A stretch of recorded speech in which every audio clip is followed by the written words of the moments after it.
Krishna. Thank you all for joining. As devotees slowly join in, we'll sing this beautiful song. The song is called Jagannath Ashtakam. So let's sing that. Let me just share my screen and we can go ahead.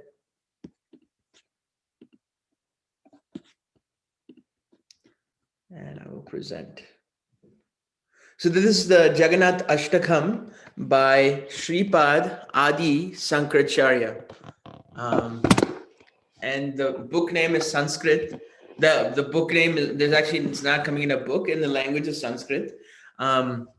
So a little bit of history on the song. The song was actually spoken by Sri Chaitanya Mahaprabhu in front of Jagannath in Chaitanya Charitamrita, but it was actually credited to be Adi Sankaracharya. So we'll sing the song. Very beautiful song. Let me just get my setup all right here.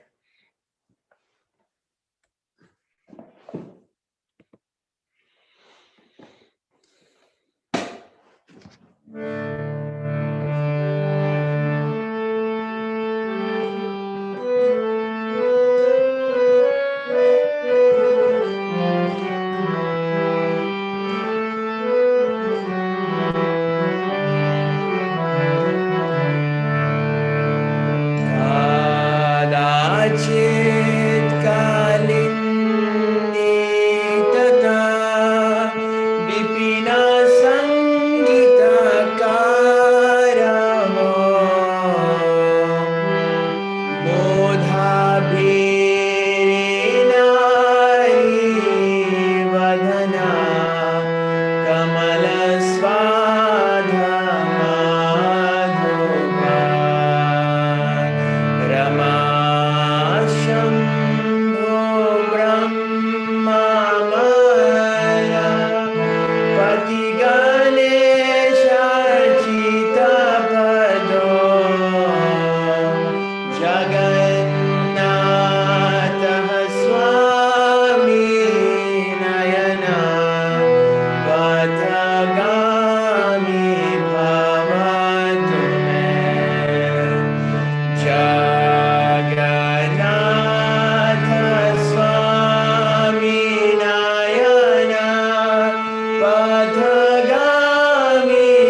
bhavatu me. Jagannatha Swami Nayana Patagami bhavatu me. Jagannatha Swami Nayana Patagami bhavatu me. Ratharudha Gachanpati Milita Bhudeva Pathada Stuti Pradhurbhavam Prade Padamopakanya Sadhaya Daya Sindhurvando Shakala Jagatam Sindhu Sutaya Jagannatha Swami Nayana Patagami bhavatu me. Parabrahma Pida Kuvalaya Dalot Fulanayano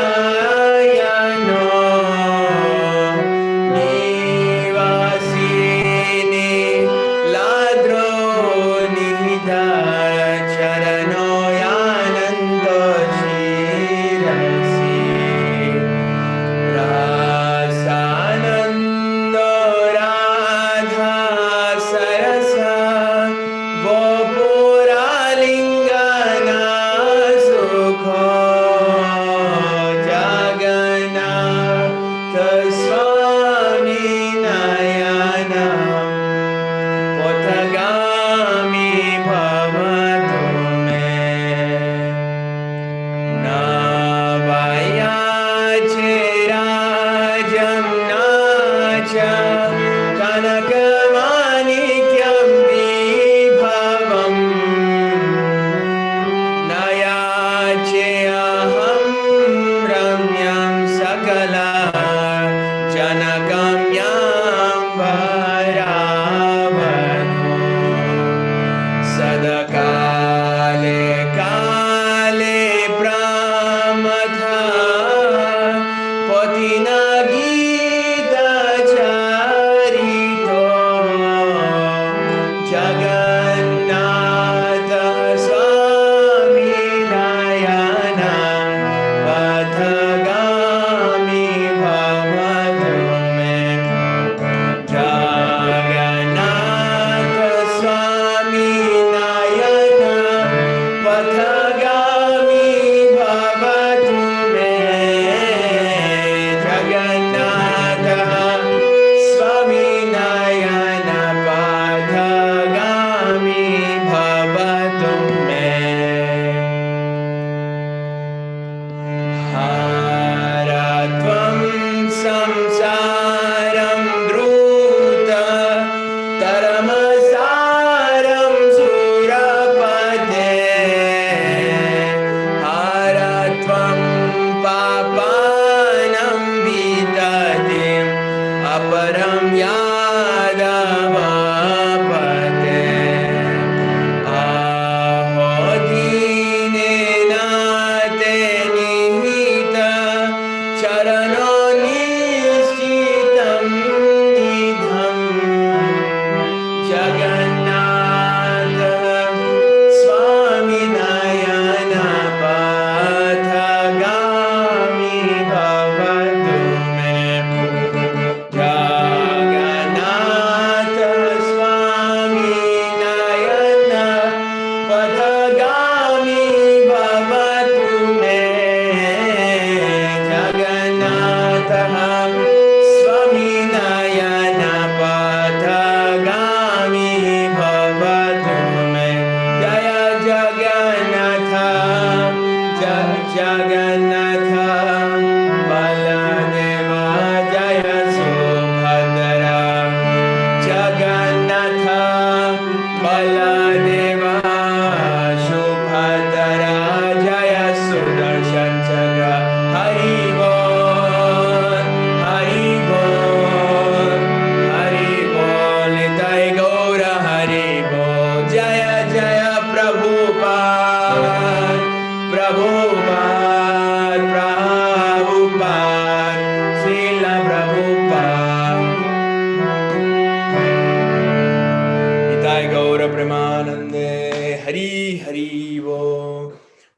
translations for this, and then maybe we can have a couple of reflections before the class. So this was the Jagannath Ashtakam. We'll read the translations. Number 1, sometimes in great happiness, Lord Jagannath makes a loud concert with his flute in the groves of the banks of the Yamuna. He's like a bumblebee tasting the beautiful lotus-like faces of the cowherd damsels of Braja, and great personalities such as Lakshmi, Shiva, Brahma, Indra, and Ganesha worship his lotus feet. May that Jagannath Swami be the object of my vision. Would anybody want to read number 2? In his left hand, Lord Jagannath holds a flute. On his hand, he wears peacock feathers, and on his hips, he wears fine yellow silken cloth. From the corners of his eyes, he bestows sidelong glances upon his loving devotees, and he always reveals himself through his pastimes in his divine abode of Vrindavan. May that Jagannath Swami be the object of my vision. Look at that picture of Krishna. It's amazing. Let's go to next verse. Anybody want to read number 3? On the shore of the great ocean, within a large palace, atop the brilliant golden Nilachal hill, Lord Jagannath resides with his powerful brother Balabhadra and his sister Subhadra, who sits between them. May that Jagannath Swami, who bestows the opportunity for devotional service upon all godly souls, be the object of my vision. Thank you, Parikshit. Number 4, anyone? Then I can do it. Lord Jagannath is an ocean of mercy and as beautiful as a row of blackish rain clouds. He is a storehouse of bliss for Lakshmi and Saraswati, and his face resembles a spotless, full-blown lotus. The best of demigods and sages worship him, and the Upanishads sing his glories. May that Jagannath Swami be the object of my vision.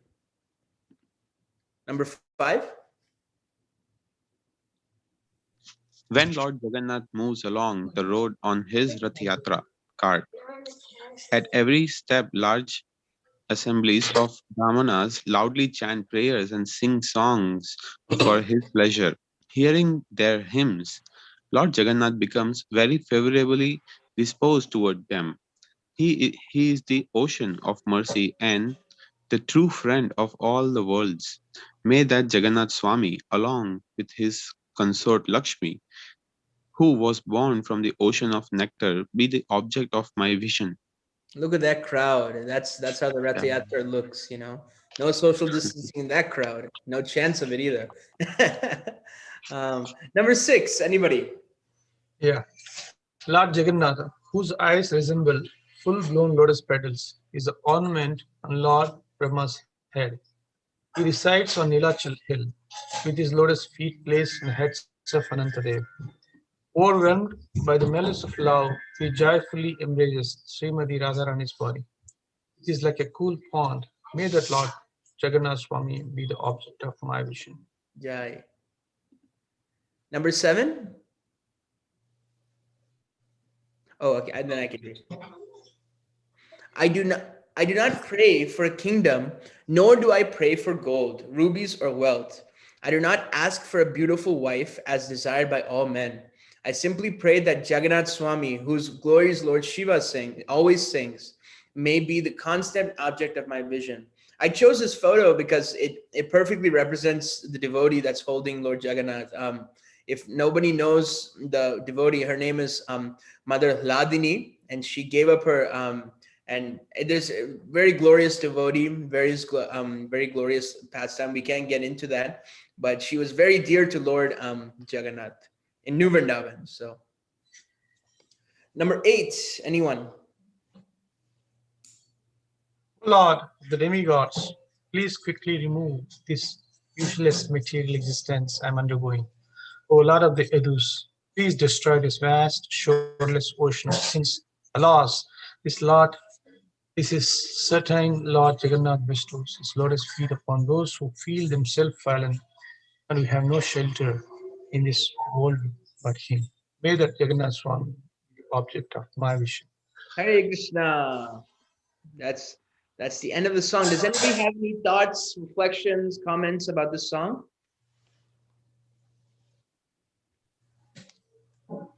So very beautiful bhajan, Prabhu, and also the images that you have put. Thank you very much, Prabhu, for that. I had a question. So, a lot of places it is said that okay, he stays in Vrindavan. Then in the verse 6, he embraces Srimati Radharani's body. Mm. So I was thinking that how is it that Lord Jagannath is of course it's Krishna's Krishna's incarnation. I mean Krishna himself. Jagannath is Krishna himself, but just like Lord Narsingha, Lord Ram, every other incarnations are also Krishna himself. But we don't say Lord Ram stays in Vrindavan or Lord Ram embraces Radharani or Lord Narsingha Dev embraces Radharani. And even one place right here in 6 that resembles his eyes resembles full blown lotus petals. That was pretty cool. But yeah, I was just wondering that why is it that he stays in doesn't he have his own, I don't know, Jagannath planet in Vaikuntha? No, there is no eternal Jagannath Dham in Vaikuntha. I had the same question. I did some research. I spoke to some senior devotees. There was never a reference of Jagannath like Rad Sridhar Mayapur is there in spiritual world. Vrindavan is there. Mathura is there. Ayodhya is there. But there is no Jagannath Dham. That only specifically is a Bhu Goloka, which is earthly planet for a purpose. We can be discussed a little later. But there is no, as my understanding, there is no. On top of that, there is a mood. Krishna is Vrindavan in the mood in separation. So we all know the pastimes. Yeah. Does anybody else have any other thoughts? I was just thinking, when we go to Rath Yatra or anywhere, we always see a big scene, it's almost like a melancholy. We think it's all disorganized, if you see like the videos it comes around July in most years, that you'll see on Jagannath's cart, there'll be many people just hitting the gongs and brahmanas singing loudly, and there's so much crowd. We think, what kind of person would allow this to happen, and then, but Jagannath likes it like that. He likes when devotees are singing loudly and instruments are played, and when they're singing his glories, so Jagannath kind of fine tunes it according to what he likes. He takes so much prasadam every day as well. And I was just hearing Amarendra Prabhu's lecture, and so he only sleeps for about he was only put into rest for the deities are only put into rest for 2 hours a day, and he's for the rest of the day he's open up till night. And then even those 2 hours, it is said that all the demigods come and take darshan and ask their inquiries into spiritual matters. But I thought that was very interesting. So, and from a Western mindset, whenever we see a crowd of unorganized people, we think, oh, it's just an unorganized thing. But Rath Yatra is such a, even in Chaitanya Charitamrita, the Rath Yatra is such a organized thing, function and dysfunction maybe. So that's what I had. When I went to Jagannath Puri, one devotee, I was there for 3 days, a couple of years before. One devotee said, when Lord wants to sleep, he's in Srirangam. What is the deity name? Ranganath. When Lord wants to play, he is Krishna. When Lord wants, in opulences, is Vaikuntanath, which is Balaji. Like the temple is so much of opulence there. When the Lord wants to eat, is Jagannath. Now that's he eats. It says that he eats by the time he washes his hands and he dry, and again he's ready for the next meal. Gotta eat again. I heard somewhere that when Krishna moves his position, he gets a different name. Yeah. Puts his hands on his way hip, he becomes Vittala. He plays the flute, he becomes Krishna. He sleeps, he's become Ranganath. That's yeah, and he puts his hand up, he becomes Gauranga Mahaprabhu, right? Yeah. Yeah. That's amazing. Well, thank you everybody for their contributions to this song. It makes the study all more worthwhile. So we'll pause our study of the songs of the Vaishnava Acharyas for this week, and we'll move to the next part of the program, which is the Srimad Bhagavatam class. And so for this week we have His Grace Madhusudan Vishnu Prabhu. Madhusudan Vishnu Prabhu, Hare Krishna Prabhu. Very nice to see you. Madhusudan Prabhu, let me give an introduction to maybe the devotees who don't know him.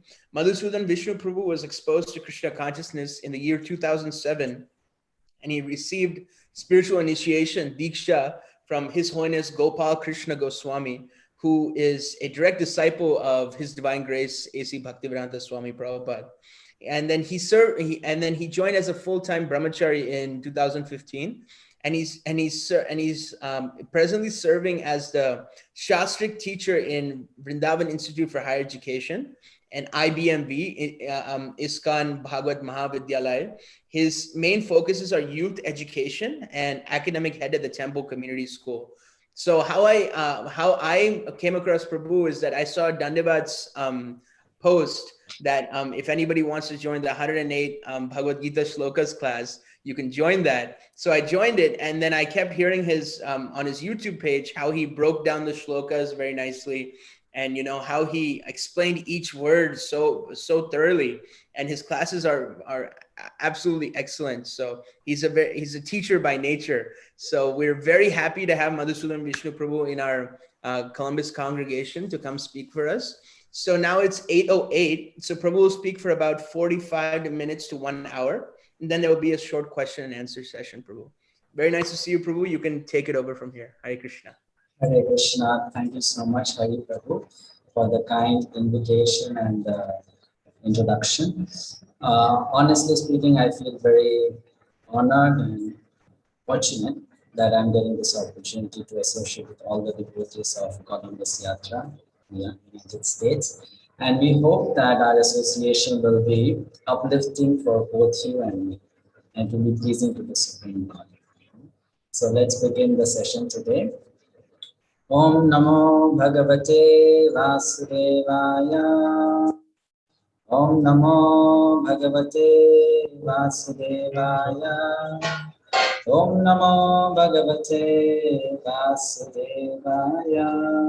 Om Namo Bhagavate Vasudevaya. I'll go to the verse. Should I be sharing the screen?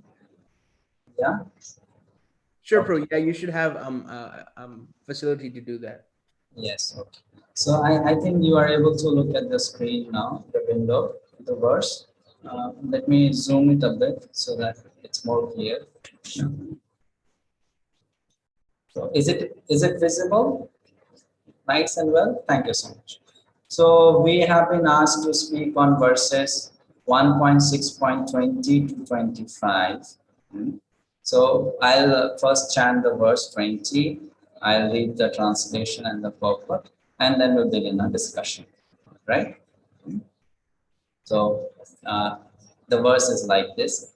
Evam yatantam vijane mam aha gocharo kiram gambhira shlakshnaya vacha shuchaha prasham yanniva. So I'll chant again. Evam yatantam vijane mam aha gocharo kiram gambhira shlakshnaya vacha shuchaha prasham yanniva. Evam yatantam vijane mam aha gocharo kiram gambhira shlakshnaya vacha shuchaha prashama yanniva. The translation goes like this. Seeing my attempts, whose attempts? Narad Muni speaking. In that lonely place, which lonely place? He was in a forest, alone, by himself. The personality of Godhead, who is that personality of Godhead? Lord Hari, who is transcendental to all mundane description, spoke to me with gravity and pleasing words just to mitigate my grief. You all can also repeat the translation with me. Keep yourself on mute. We'll read it together. Huh? Seeing my attempts in that lonely place, the personality of Godhead, who is transcendental to all mundane description, spoke to me with gravity and pleasing words just to mitigate my grief. The purport by His Divine Grace is Bhaktivedanta Swami Srila Prabhupada, Srila Prabhupada Ki Jai. In the Vedas, it is said that God is beyond the approach of mundane words and intelligence. And yet, by His causeless mercy, one can have the suitable senses to hear Him or to speak to Him. This is the Lord's inconceivable energy. One upon whom His mercy is bestowed can hear Him. The Lord was much pleased with Narad Muni, and therefore the necessary strength was invested in him so that he could hear the Lord. The Lord invested some special potency in Narad Muni so that he could hear the Lord. It is not, however, possible for others to perceive directly the touch of the Lord during the probationary stage of regulative devotional service. Now, what does it mean? We'll come to that later. It was a special gift for Narada. When he heard the pleasing words of the Lord, the feelings of separation were to some extent mitigated. A devotee in love with God feels always the pangs of separation and is therefore always enwrapped in transcendental ecstasy. A small purport, but just this purport can take one entire class. So we'll be doing 6 such purports today. Before I begin, let us offer some prayers as Mangalacharan to invoke auspiciousness.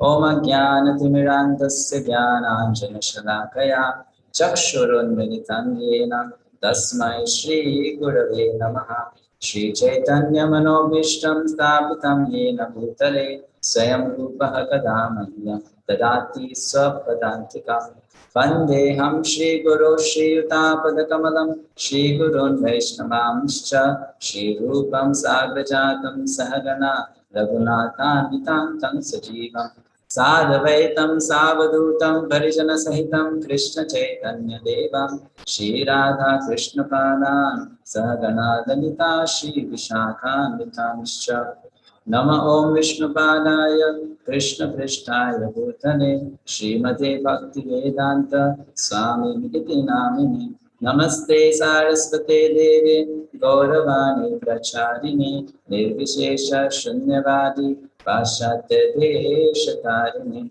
Vancha Kalpacharubhyasya Kripasindhu Vacha Patitanam Pavanebhyo Vaishnavebhyo Namo Namaha Jai Shri Krishna Chaitanya Prabhu Nityananda Shri Advaita Gadadhara Shivasadi Gaura Bhakta Vrinda Hare Krishna Krishna Krishna Hare Hare Hare Rama Rama Rama Hare Hare. So we seek the blessings of the Supreme Lord and our revered spiritual masters and all the assembled Vaishnavas so that we are given the right intelligence and devotional spirit to speak on these series of verses. So now you all, I assume, know the storyline. You have been hearing this chapter from last few weeks, every Saturday, I assume so. But let's say if you have not been attending or you forgot, I'll just give a brief sketch of what's happening in this chapter. This chapter number 6 begins with Vyasadeva, who is a disciple, asking his guru, spiritual master Narad Muni, 4 questions. How many questions? 4 questions. First question was, you told me that the Bhakti Vedantas with whom you associated for 4 months in Chaturmasya period, they left you after those 4 months got over. So what did you do after that? Now the intention behind asking that question was, Vyasdev was thinking, you're a 5-year-old boy. Did you really seriously follow their instructions, or you just after that became busy in childish activities, playing around and things like that? Or did you really from that age 5 started following? To that, Narad Muni later tells, after they left, I seriously practiced what they told me. And then the next question was, how did you pass your entire life after initiation? You know? So Narad Muni then narrates that later on, isn't it? Then the third question was, how did you get this body? This body is very special. It's a spiritual body. And moreover, I'm so surprised.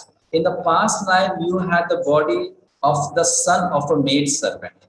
Now you have the body of the son of Brahma.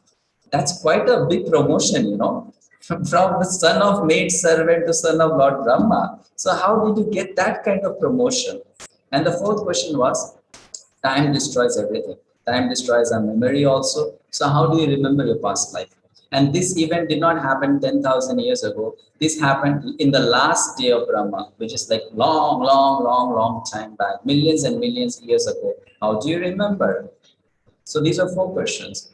Narada starts answering them. So he first says, when they four left, soon after that, my mother died. How? A snake bit her, you know. But I did not become depressed. I did not consider it as an unjust action that happened in my life by Lord's providence. I took it as a mercy of Krishna. Now, why did Narada Muni or that small boy take it as a mercy? Because now he was already enlightened by the sages. He was not in ignorance. He had learned the science of looking at negative situations positively.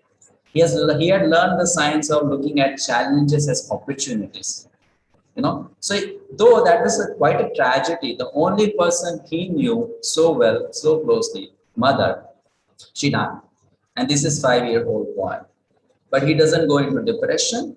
He takes it in a very positive spirit and he leaves the place, walks towards north, like a sadhu, a mendicant, a traveler, just going towards north. And then Narad Muni explains, I went to different places. I went to cities, towns, villages. I had such varieties of experience, but I was so focused, I did not stop my journey in the middle. I knew where I am supposed to go. I went there, you know. I was very focused. And then Narad Muni comes to verse number 15, where he says, I began the process of meditation. So I chose a pipala tree. You know, have you seen a pipala tree? I'm sure you have seen a pipala tree. Pipala trees are very beautiful to look at, and the shape of the leaf of pipal tree is like that of a heart. So I brought a pipal leaf for you to see what a pipal tree is like. You know, it's like this. This is a pipal tree leaf. It's like a heart shape. You know, very much like that. So very beautiful tree, makes good noise when the wind is around. So Narad Muni sat below that tree. And what did he do? He did what Krishna teaches to Arjuna in chapter 6 of Bhagavad Gita, Dhyana Yoga, Ashtanga Yoga, meditation. So he started doing meditation, you know. Now what does meditation mean actually? Meditation means, I'll give a simple example to explain. I was hearing once a class of His Holiness Bhakti Charu Maharaj, and he gave a very beautiful example, simple yet very appropriate example. He said, you all must have used a torchlight in your life sometime, a torchlight. So, you know, when we use a torchlight, we put it on and then we project the torchlight in a particular direction because we want to lit that area. We want to see path in a particular direction. So it's you who project the torchlight in a particular direction, right? The torchlight is in your control. It's your tool. So he says our consciousness is very much similar to that torchlight. And we can project our consciousness in two directions. One is outside and the other is inside. Most of the people who are materially conditioned, they have this consciousness projected outside. Their consciousness is projected in a way, they look for happiness outside, they look for pleasure outside, they look for peace outside, they look for success outside, they look for knowledge outside. Means they are always looking towards matter. But a yogi is someone who projects his consciousness inside. Looks for happiness inside. Looks for peace inside. Looks for knowledge inside. Looks for everything inside. So 5.23 verse of Bhagavad Gita.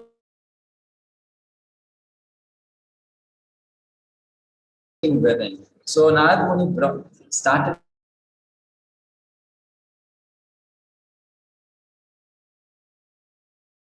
meditation where he was able to first look at the lotus feet of Lord Hari. You know, as you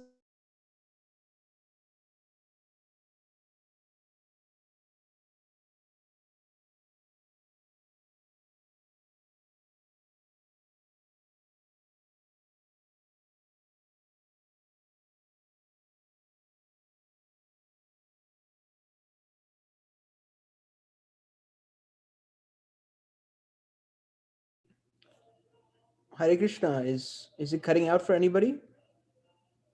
Yeah, I'm Yeah, experiencing. we lost him. We lost Prabhu. Let me text. Maybe you can text him. If you cannot do it video, you can at least do audio. Yeah, let me just text him.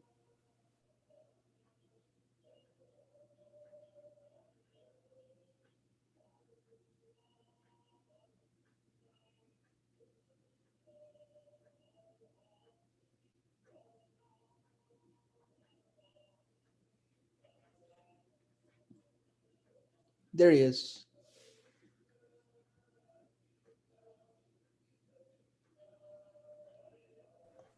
I'm sorry, I got disconnected. No Kindly problem. excuse me. So, till which point you heard me? Can you please tell? You're talking about the flashlight. Yeah, okay. So, a Nile boy saw Lord Vishnu. He started looking at his lotus feet, started meditation from there, and then he just saw the Lord. And when he saw the Lord, just imagine, he became so happy, so blissful, he fainted. And when he fainted, he lost his consciousness. He lost the vision of the Lord. The Lord disappeared. He was not able to see anything. And because that was so painful to him, he lost the sight of Lord. He suddenly got up. Suddenly got up and very disturbed. Oh, why did I lose that vision? So then he sat down again and then he was closing his eyes, breathing properly, doing pranayama and trying to look within to see whether Krishna will come again, Vishnu will come again, show him, show him, show him. Tried many times. Looked within, opened his eyes, no, the Lord did not come. Looked within, opened his eyes, no, the Lord did not come. So he tried so often, so many times, but the Lord did not come. Did not come. No more darshan, could not see him anymore. And he became very disturbed by that, very much aggrieved. So you have heard till now, verse number 19. This is where you heard in the previous class. Now verse number 20. So then what happened? The Lord then told, the Lord spoke to this boy. So this is the verse now. Seeing my attempts in that lonely place, the personality of God, it is transcendental to all mundane description, spoke to me with gravity and pleasing words. Naturally, a question arises, what did the Lord speak? That's what Vyasadeva asked Narada. What did the Lord say? What did he speak? Narada is going to answer that in the next verse. But before that, let's try to understand this purport. Srila Prabhupada makes some very interesting points here and little difficult to understand. You see, Narada Muni, we should know what kind of path Narada Muni had taken. Narada the boy was following the path of Vaidhi Sadhana Bhakti. There are two paths. One is called Vaidhi Sadhana Bhakti and the other is called Raganuga Sadhana Bhakti. Bhakti Rasamrita Sindhu describes this in detail. Vaidhi Sadhana Bhakti and Raganuga Sadhana Bhakti. I am just touching upon it so that you become inspired and interested to know about it. So Narada boy was taking the path of Vaidhi Sadhana Bhakti, which is good. It will take us to Prema, but it will take us to the Prema of Vaikuntha, not the Prema of Goloka. Prema of Vaikuntha. Okay, that's why if you read NOI Updeshamrit, verse number 11, it says, this special place, Radha Kund, is so special that even great sages like Narada cannot approach this place. Because that is Vaikuntha Prem. Narada has Vaikuntha Prem. Goloka is for, Radha Kund is for Golok Premas, right? So that's why. So Narada was doing Vaidhi Sadhana Bhakti. Now what happens in Vaidhi Sadhana Bhakti? When one reaches the stage of Bhav and Prem, one can get a glimpse of the Supreme Lord. It is possible. Even in the present body. Even in the present body, one can see the Lord, one can hear the Lord, and one can smell the Lord. These three activities are possible. This is explained by Srila Vishwanath Chakravarti. One can smell the fragrance of the Lord, one can hear the tinkling ankle bells of the Lord, and one can see the lotus face of the Lord. This is possible. So Narada the boy was able to do this. But then that vision disappeared. So Vyasadeva asked Narada, my dear master, what did the Lord say?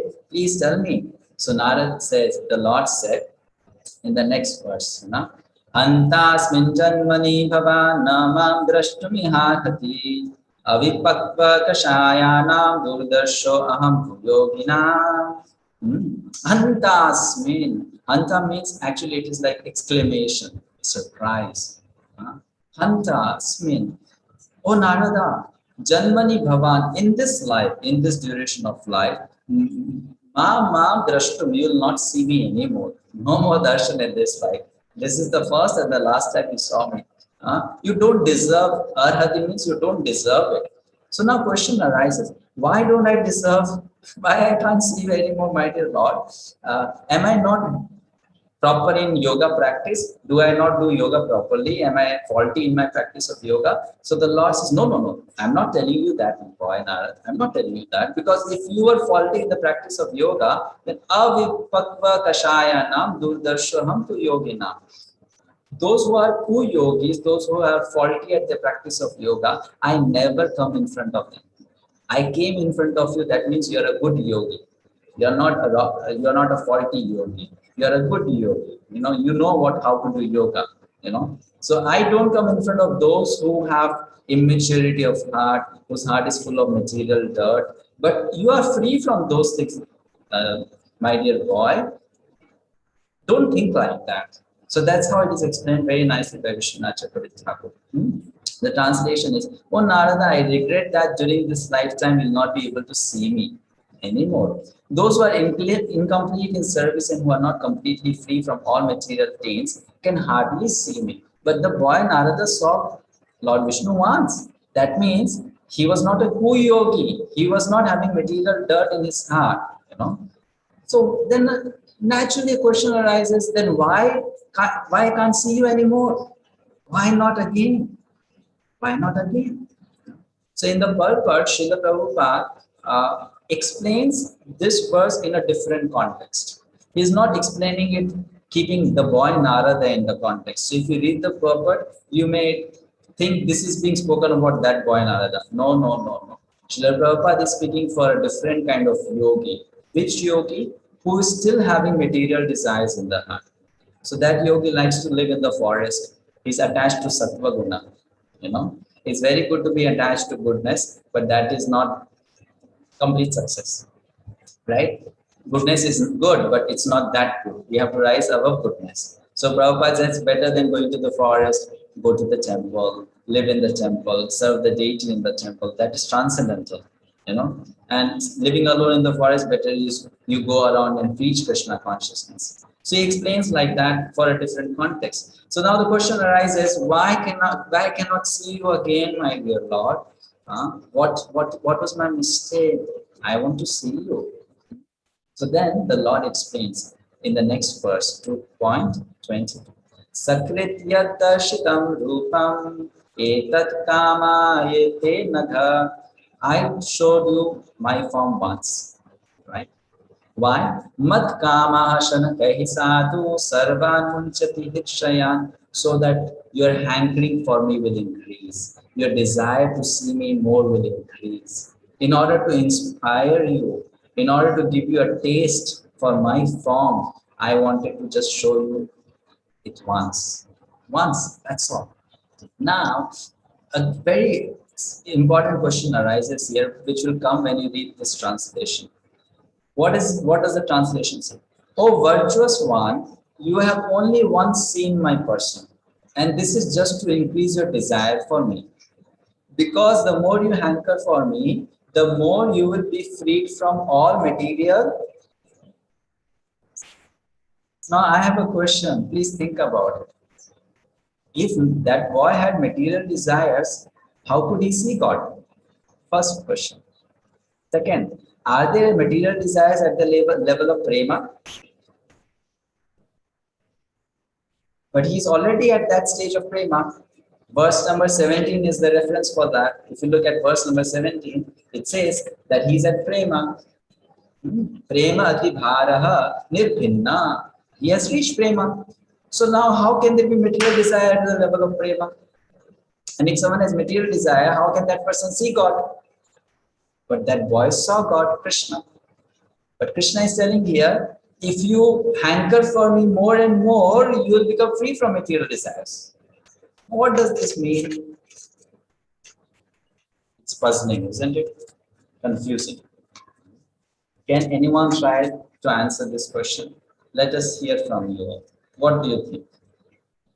Does he have material desires or does he not have material desires?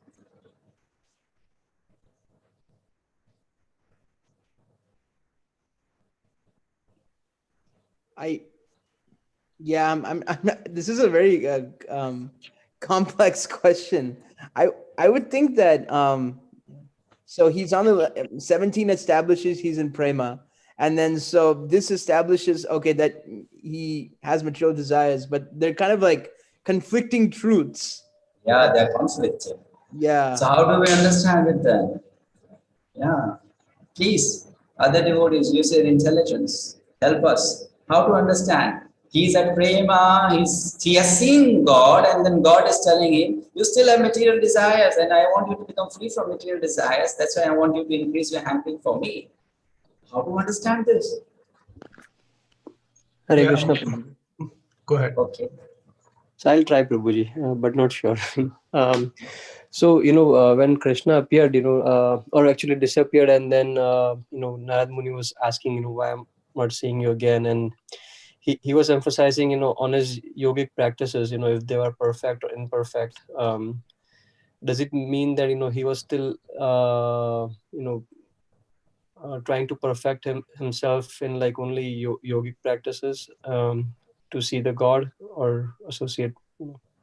Okay, it's a very good attempt. You are trying to say that that boy was thinking it's because of my yogic practice the Lord came and showed himself to me. So if I try once more, he'll be again visible.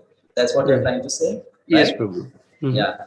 But then if that was a fault, then the Lord would not have shown him at the first place anyways. Because the Lord knew everything about the boy's heart. If the boy Narada had such thing in the heart, such kind of ego or a false pride, then the Lord would have never showed him before also. Isn't it?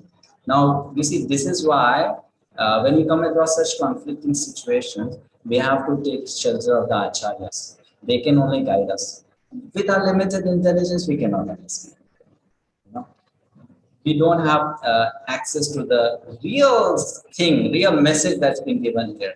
So actually, Vishwanath Chakravarti Thakur explains, and Prabhupada also hints that at the end. Now, I'll confuse you a little more. Let's come to the purport. What happened?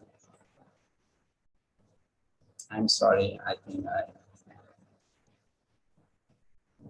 closed that window. I'll open it again.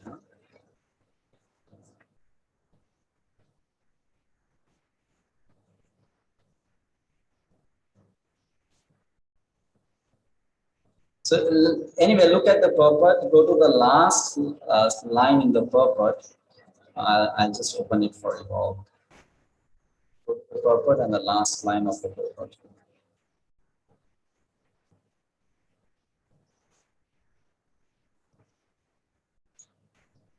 So if you read the last line, Srila Prabhupada says something very interesting. He says, there was no material desire in Narada. And yet, there's no desire in Narada. And yet, just to increase his intense desire for the Lord, he was so advised. Now just look at it. I mean, if you read the statement alone, how will we understand it in this way? Vishwanath Chakravarti Thakur explains it beautifully. He tells something very, very interesting. He says, this is the language of love. This is the language of love. Now, how do we understand it? Let's say there is a girl and a boy, and they love each other. They love each other very much, very, very much, and they love no one else. They love one another only.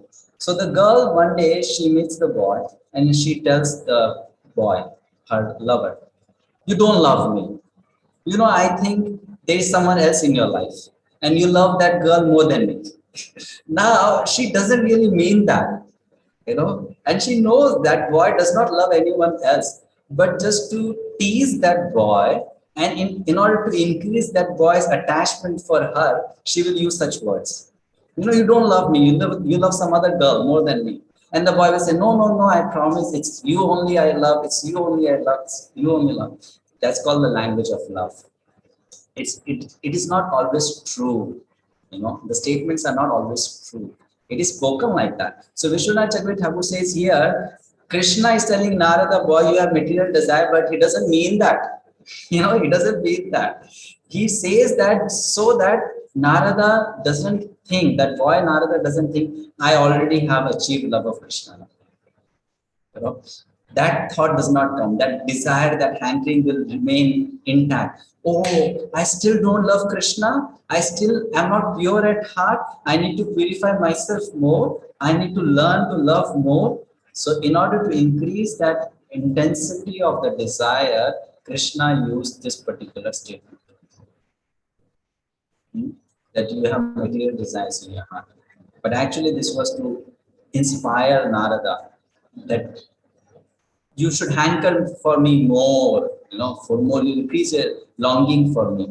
So then naturally a question arises. Narada says to the Lord, if you leave me now, you have already disappeared. He was talking in his mind. If you leave me alone here in the forest, what will I do? How will I come back to you now? How will I see you again? So in verse number 23, Lord Krishna says, Sat sevaya dirgayapi jata maidridamati. Serve me. Continue to engage in my devotional service. Just serve me. By service of the absolute truth, even for a few days, a devotee attains firm and fixed intelligence. So you just continue to serve me. One day you will surely come back to me. You become my associate. You live with me in the spiritual world, in the transcendental world, and that will be your destination. So here then, Srila Prabhupada gives a very beautiful purport, and this is very important for us. He says, actually serving the absolute truth of the Supreme Lord means we should serve the instructions of the pure devotees of Krishna, the spiritual master. Because we don't know Krishna. He knows Krishna. So when we serve the instructions of the spiritual master, Krishna sees that as devotional service. Krishna appreciates that. I'll come to that point again. Now I'm just covering the story, just the story. And then the next verse, Krishna says, if you engage in my devotional service, Narada, I give you a benediction. What? You will not forget anything that's happening now. So this was the answer to Vyasa's the fourth question. That how do you remember everything? People forget. How do you remember? So it was a benediction by Krishna to Narada. You will remember everything that happened. You'll remember everything. Even though there will be an annihilation at the end of this day of Brahma, then there will be a creation tomorrow and the next day of Brahma. You will not forget anything. You'll remember everything. So it was a special favor by Lord Krishna to Narada. He does not do this favor to everyone. Like we see, Arjuna also forgets what happened in the previous incarnation of Krishna. In Bhagavad Gita, we come across that, right? Arjuna asked Krishna, you spoke this Bhagavad Gita to Sun God, and you tell, I was also there. I don't remember. I don't remember. When did you speak this to Sun God? Krishna says, Arjuna, both you and me have taken many, many births. Both you, Bahoni me veti tani janmani tavacha Arjuna. Both of us have taken many births. So Arjuna said, really? You remember everything and I don't remember anything. Why so? Krishna says, Arjuna, because I am God, you are not God. That's why you don't remember, I remember. So here, Krishna is giving a special benediction to Narada. You will remember everything. The Lord said like that. And then what happened? The Lord stopped speaking. Stopped speaking. The next verse, he stopped speaking, and then that supreme authority personified by sound and unseen by eyes, but most wonderful, stopped speaking. Feeling a sense of gratitude, I offered my obeisances unto him, bowing my head. I bowed down to the Supreme Lord in gratitude. I offered my obeisances to him. So this is where the series of verses end. We started from 20, we came to 25. Okay. So I told you the story.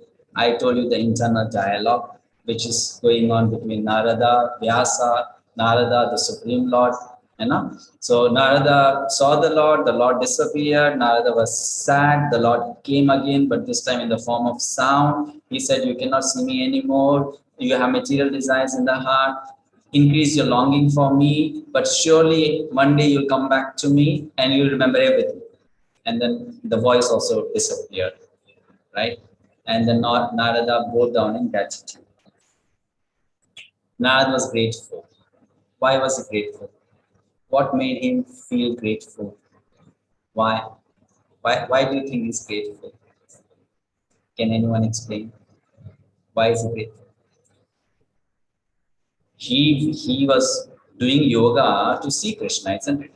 He was putting his efforts. He got the result, so the result goes to his credit. Why should he be grateful?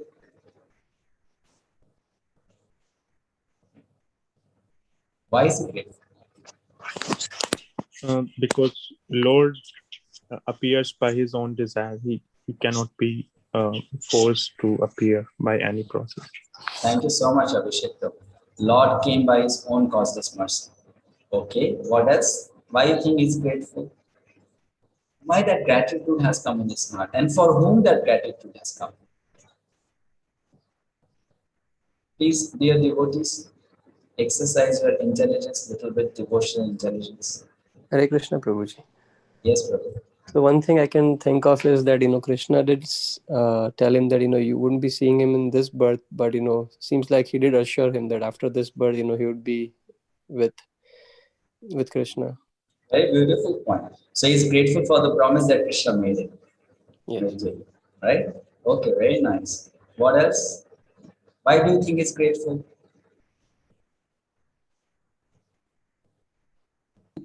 It could be like in many yoga processes, the personal form of the Lord is not emphasized. Maybe because he's coming in his personal form, he's very grateful.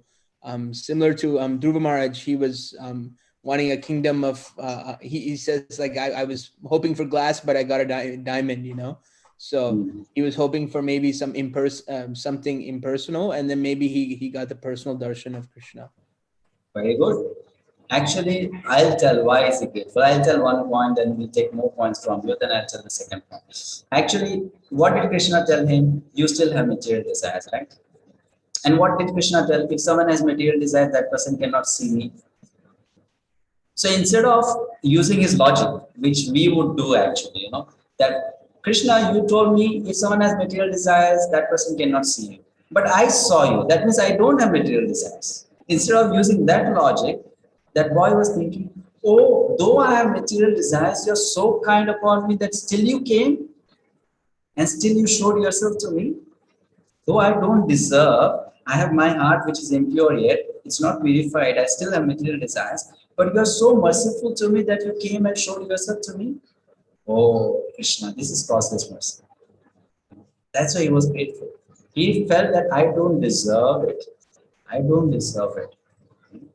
And this is a very important lesson for each one of us. Actually, gratitude cannot come in our heart if we think I deserve. It will never come in our heart. Humility and gratitude are two qualities that will never come in our heart if we think I deserve. It only comes when we think I don't deserve, but still I have received it. So when our expectations are less than what we deserve, truly deserve, our expectations are much less than that, then that's called humility. That is humility. We expect much less than what we deserve. We think I don't deserve it. And then when we expect as much as we deserve, that is called honesty. And when we expect more than what we deserve, that is called hypocrisy. So here Narada was humble. I don't deserve it, Krishna, but you are showing yourself to me. So that's why he was very good. Very, very, very. So now another point. Your turn. Why do you think he was grateful? Second point. There's another point he was grateful.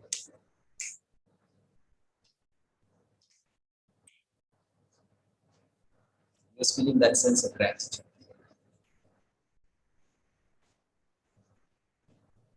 For whom he was feeling that sense of gratitude? I'm giving a hint. He was feeling that sense of gratitude for the Lord and also for someone else. Who were those people? Yeah, the Bhakti Vedantas. Because the Lord told Narada, if someone renders service for little time, that person becomes qualified to see me. So Narada immediately thought, oh, I served those great sages just for 4 months. And that service of 4 months made me qualified to see you. So he was very grateful towards the Guru, the spiritual master, that had I not met them, I had not seen you. I would not have seen you, you know. And those great personalities, they came in my life not as an accident. It was your kindness that you sent them to my life. Isn't it? So it was the Lord who arranged for the Bhakti Vedantas to come to the life of Narada. Narada got the benefit of their association, and that association made Narada go back to the Supreme Lord. So Narada was looking at the entire plan of Krishna, that I was suffering in material world, material life. You sent me your devotees who are the rescuers. They came to rescue me from this material existence. And then now they have brought me back to you. So I am grateful towards them, and I am also grateful to you because originally it was your plan, your rescue plan to rescue me from here, this material world. You know, so he's feeling grateful for that, right? So much of gratitude was there in his heart for that favor done to him by the Bhakti Vedantas.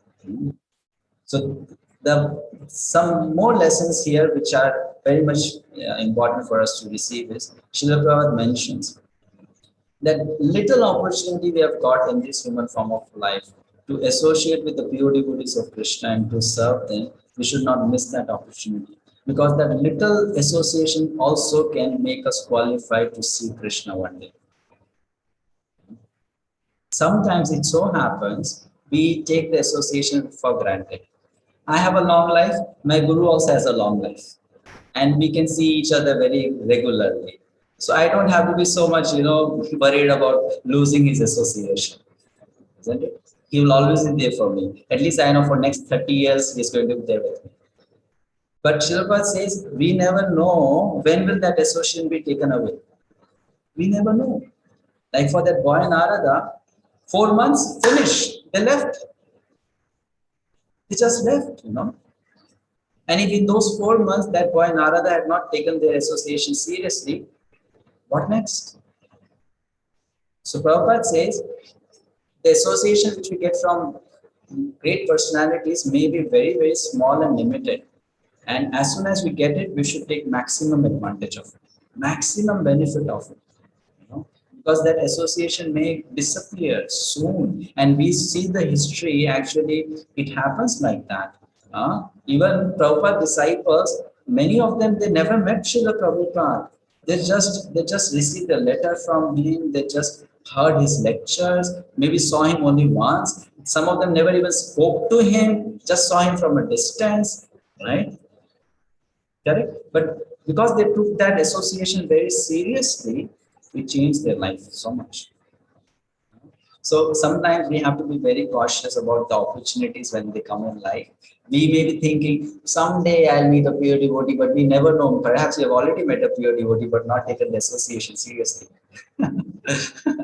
Isn't it? Very much possible. So we have to be very cautious and alert that as soon as we get association of exalted Vaishnavas, we should take it fully in. We never know. That may open the door back to Godhead for us. And then I'll come to the last lesson for today's class. Then we'll open for question and answer. The last lesson, it's a big lesson. I'll take some time to explain it. You see, when Vyasadeva asked these questions to Narada, these questions have a deep, deep meaning to it. Vyasadeva asked these questions for multiple reasons, and I'm sure you have heard about those reasons in the previous classes also. Srila writes it clearly. Vyasadeva asked this question to Narada because it's natural. A disciple wants to know about the spiritual master. How did you come into Krishna consciousness? How did you do your sadhana? How did you become a pure devotee? It's like an inspiration for oneself to know about that, to know about the life of one's guru, isn't it? So Vyasa is asking in that way that you are my guru, please tell me something about you. I want to know about you.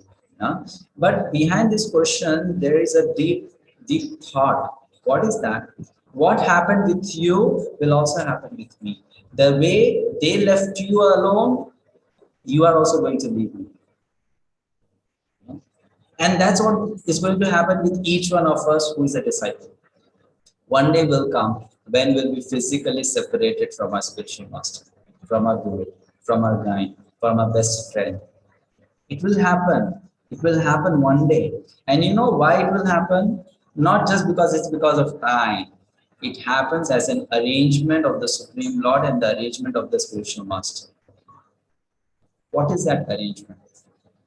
Bhakti Charumat was explaining this very beautifully in a class. He said, the spiritual master leads the disciple because now he wants to test the disciple. Wants to test the disciple. What is the test? I stayed with you for so many days. I taught you. Now when I am gone, how sincere you are going to stay? Will you remember those instructions and follow them? Or because I am gone, you'll forget me, you'll forget the instructions. You know? So the student is best understood when the teacher is absent. How sincere the student is. Isn't it? Like we all have school time experience. When we're studying in the class, the teacher is present. Even the most naughty boy will be very calm and quiet. Oh, such a sweet student. He doesn't make any noise. He's always, silent. But as soon as the teacher is out of the classroom, then the reality will come out. Who is actually serious student, who is not serious will come out. Those who are naughty students, they'll start screaming, shouting, playing, creating havoc in the class. And those who are serious students, they'll sit in the class and do the homework. Oh, my teacher, she gave me some assignment. I should do the homework. She'll come back soon, I'm accountable to her. And others, forget about her. She's not coming today. So the teacher purposefully does that, and she watches from outside, looking from the window. Who is actually a sincere student? So the spiritual master guru also does that. Leaves us and then keeps an eye on us. Are you following me or you're not? Are you sincere enough or not? And you know what happens?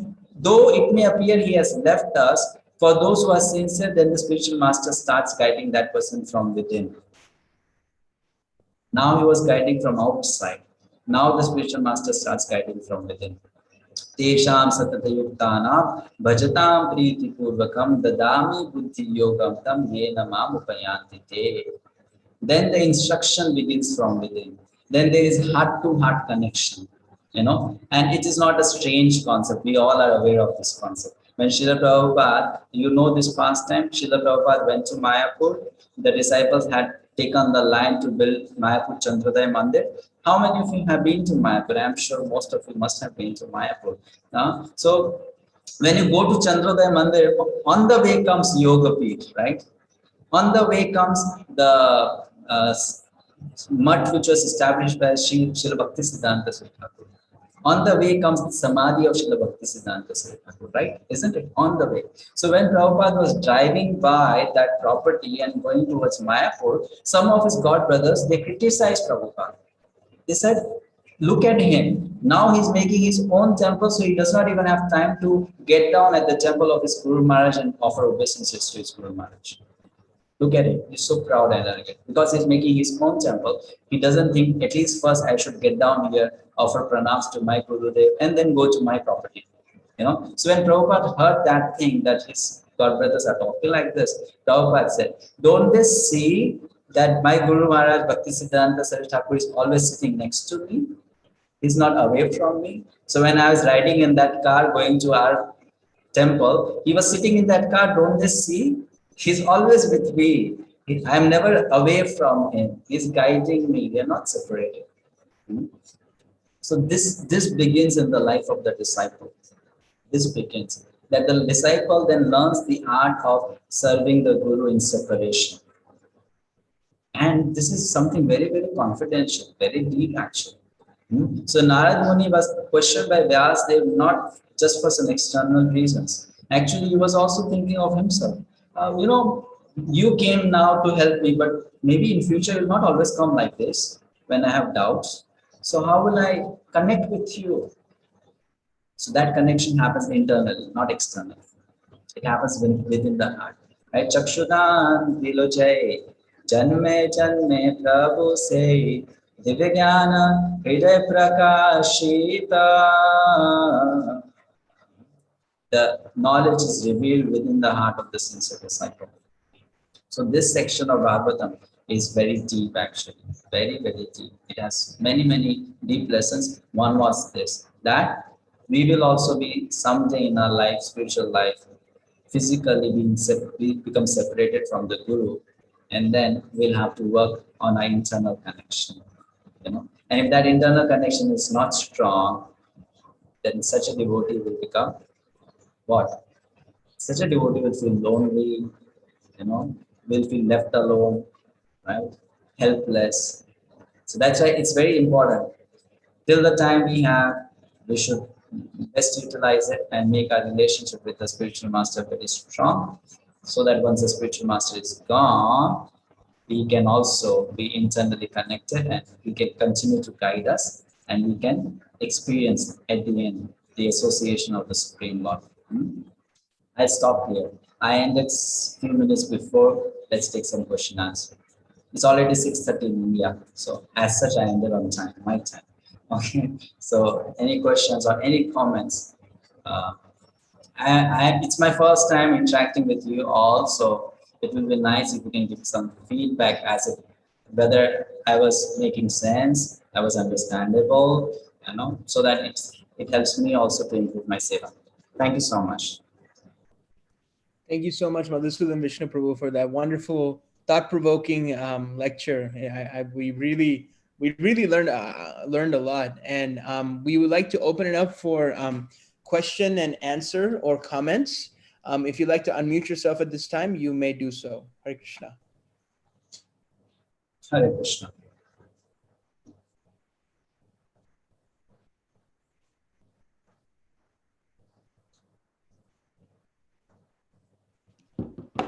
I was just, if nobody everybody's too shy to speak. I was just really loving that point of Bapu and Vani, and I was wondering if you could explain, go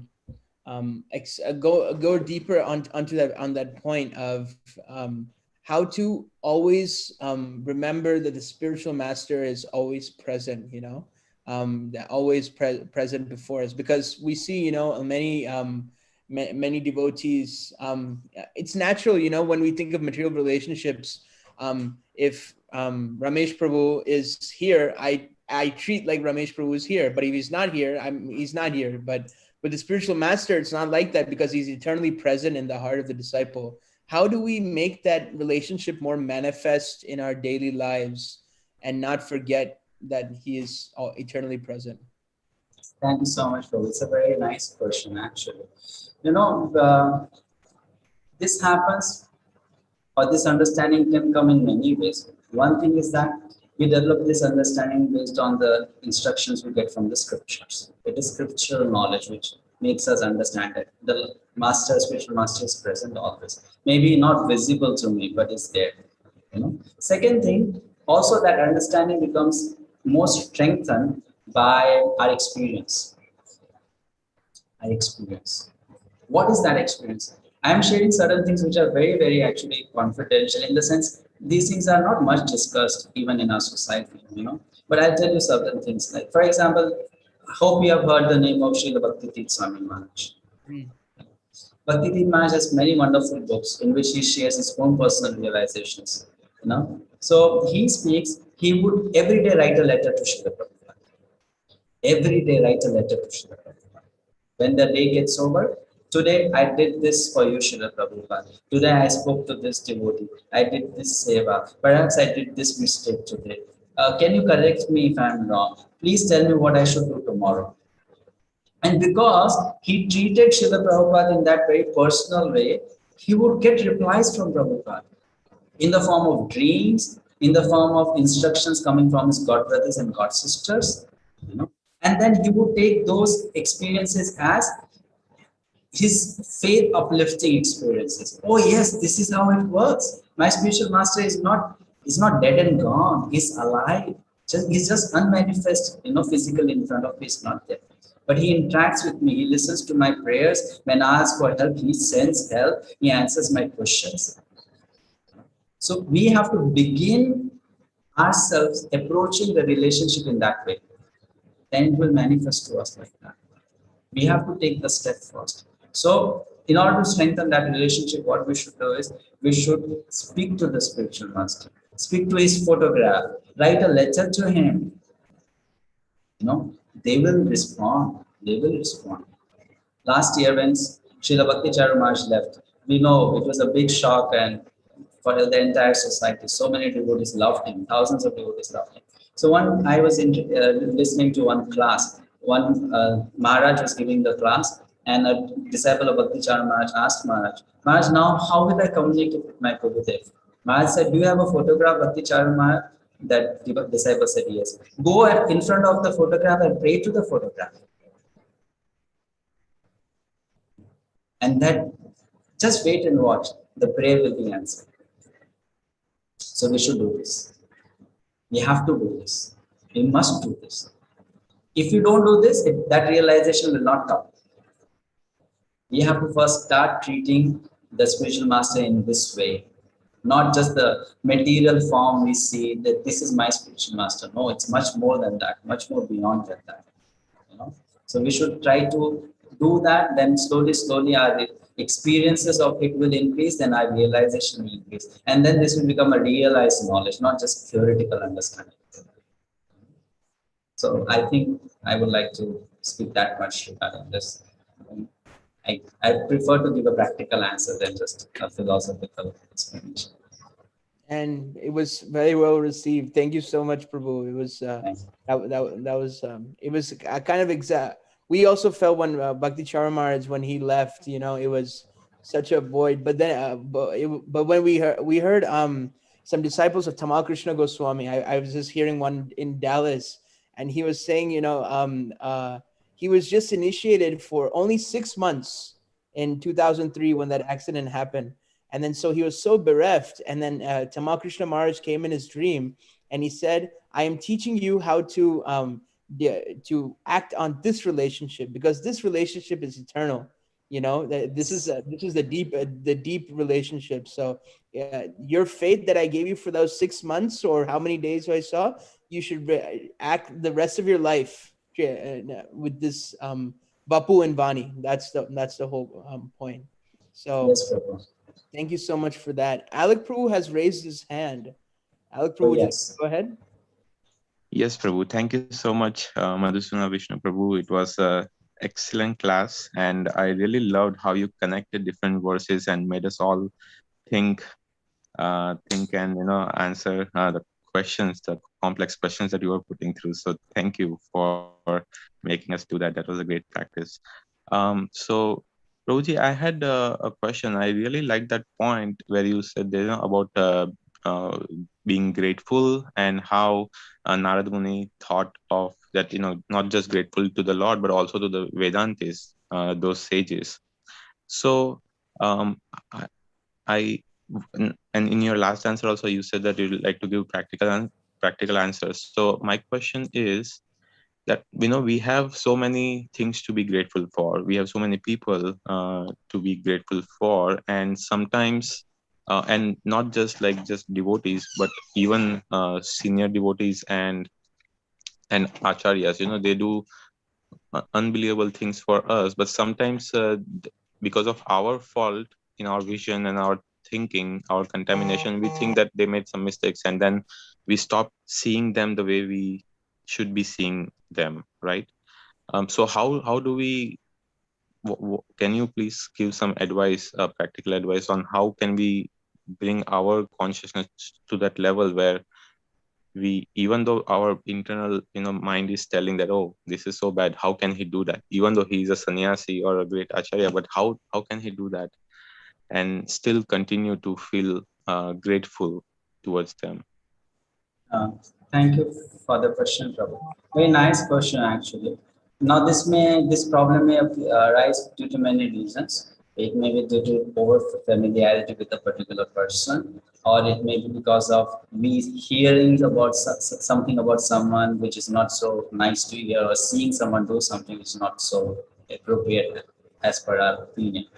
What we should do in such a situation is, because our intelligence is not clouded by illusion, will not be able to come to a proper decision. We are already contaminated by that thought. As soon as that thought has come, that means it has contaminated us. Now, with that contaminated intelligence, it will be very difficult for us to see the right picture. So what we should do in that situation? We should always have such devotee friends in our life where we can run to in such situations. And that person will act like a doctor, a very kind doctor, and will then try to counsel us in a way that we see the situation is in a better perspective. It's very difficult for ourselves to come out of that situation on our own. Not so easy, because we are, we are in the problem now, and we cannot come out of the problem by our own efforts. So we need association of devotees at that time the most, but not any devotee. Someone who knows us closely, someone who knows our weaknesses also, right? And someone who has great respect and love and gratitude towards that person about whom we are thinking like this. Then that person will speak the right thing to us, and it will change our perspective towards that person. Okay, this is one thing we should do, which is going to help us. It's like the most quick solution. Otherwise, if I tell no, you study the shastras, you do this, you do that, to come to the conclusion will take long time, long. So when the contamination of faithlessness or doubt enters our heart, the best solution for that is immediately go to a doctor, a devotee doctor. Yes. And that devotee doctor will help us in that situation. Jai. Thank you so much, Prabhu. Ramesh Prabhu, did you have your hand up? Yeah. Hare Krishna, Prabhu. You are able to hear me, Prabhu? Yes, sir. Thank you. Thank you so much for the class. Amazing points. And we really liked the way you involved the audience in your questions. You are taking feedback and you are asking some questions, amazing. And I just had one question, Prabhu. Generally we have this when we talk about the spiritual master guru, and we have the diksha gurus and shiksha gurus and this thing. So in this case, in Narada Muni's case, would the Bhakti Vedantas be designated as the gurus, like the spiritual master? Is it like, are they the diksha gurus, or like how is that? Because we don't have a clear lineage. I know here Narada Muni cannot be considered as some one part of us or something, like he's much more elevated and all those things. But I just had that one small clarification too. Hare Krishna. Yes, Prabhu, thank you. If you look at his previous life, then the Bhakti Vedantas are his guru. If you look at his present life, then Lord Brahma is his guru. Okay, Prabhu. Yeah. Okay. Right? So in the previous life, he was held by the Bhakti Vedantas. In the present life, he received the knowledge from Lord Brahma. So Lord Brahma is the guru. Right, Prabhu. And the other, you are also making a very nice point, Prabhu, in terms of the expectation. Gratitude comes from how we set up the expectation. We always expect, we have done all these things, so I should definitely get back all these things. And, that's where this thing, I think you're coming up with that point. But how do we develop that? I think a worldview might be a big word, but how do we develop that kind of an attitude where we start, at least individually for myself, I start realizing that I don't deserve anything. It's all, whatever is coming is just the spiritual master's mercy, or it's the Lord's mercy. So how do I guys, is that purely sadhana, Prabhu, or are you saying it's like more association and all those things? Like that's one more question I had. So many things matter, Prabhuji, for that kind of attitude. One thing is that it also depends on the purity of our heart. The more the pure heart is, that kind of attitude will naturally be there.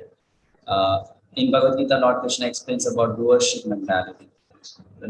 So he says, if you think yourself as the doer, you will always give yourself the credit. So he says, try to come out of that doership mentality. I have done, that's why the result is mine. So he explains that in Bhagavad Gita, nice, in chapter 5, chapter 13, chapter 18, very nicely explains that.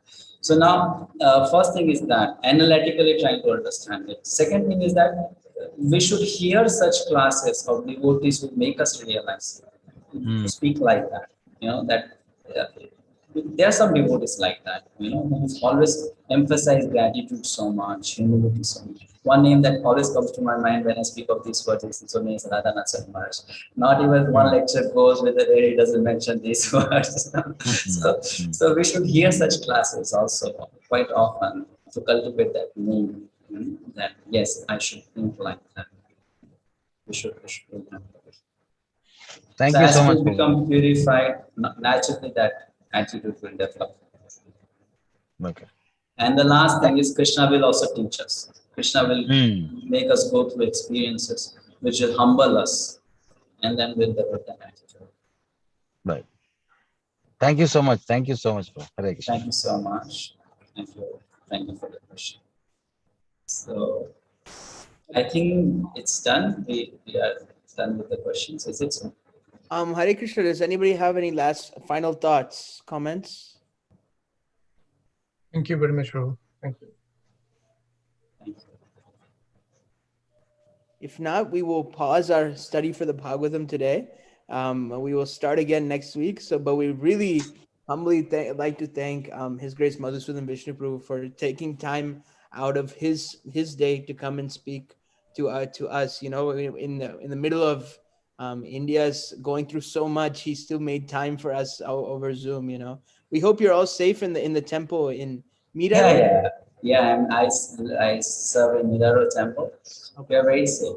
We don't go out. No one comes in. That's great. So we're very happy to hear. So we'd like to thank Madhusudan Vishnu Prabhu. We'll just end with Vaishnava Pranam mantra. Thank you.